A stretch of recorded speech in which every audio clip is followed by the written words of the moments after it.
आपके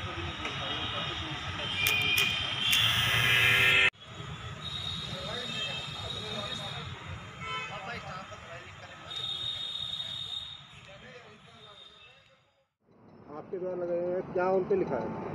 उन पर ये लिखा है कि मज़ार कब्रिस्तान पर मेरे भारत देश का कोई भी सनातन परिवार पूजा करने के लिए ना जाए। तो ऐसा आपके दिमाग में क्या है जो आपको मज़ार के ऊपर छोड़? ऐसा है, ये मज़ार नहीं बोल सकता, मैं तो कब्र कहूँगा, क्योंकि मज़ार का रूप तो वो किसने दिया है मुझे जानकारी नहीं है, लेकिन कब्र होती है और ये सब कब्र है। दूसरी बात यह है कि ये वो लोग हैं जिन्हें कब्रिस्तान में भी स्थान नहीं मिला, उन्हें साइड सड़कों के किनारे स्थान दे दिया।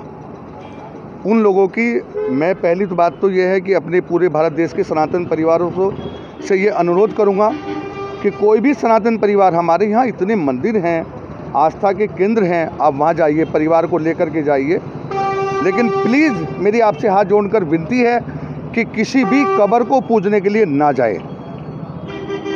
आपने कुछ दिन पहले मंदिर में भी कुछ पोस्टर लगाए जी, सनातनियों का प्रवेश बंद लिखा था उनको। नहीं, मैंने ये कहा था कि जो ये मंदिर है वो ओनली सनातन समाज के लिए पूजा का स्थान है, तो गैर सनातनी वहाँ जाएगा क्या? अगर गैर सनातनी जाएगा तो फिर वही फ्रिज में बेटियां मिलेगी, लड़कियां कटी हुई मिलेगी, इस तरह के हालात पैदा होंगे।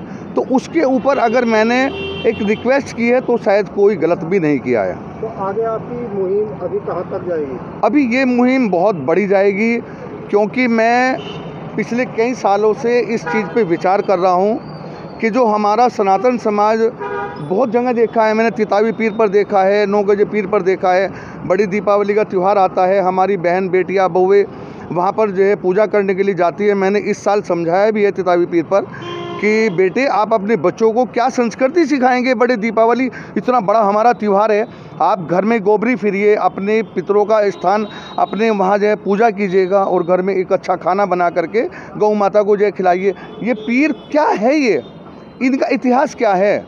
मैं तो भारत सरकार से भी अनुरोध करूँगा और उत्तर प्रदेश सरकार से माननीय योगी जी से मैं अपील करूँगा कि जितने उत्तर प्रदेश के अंदर पीर हैं, इनका इतिहास की जानकारी लो कि ये लोग कौन थे, इन लोगों ने समाज में क्या हित का काम किया है।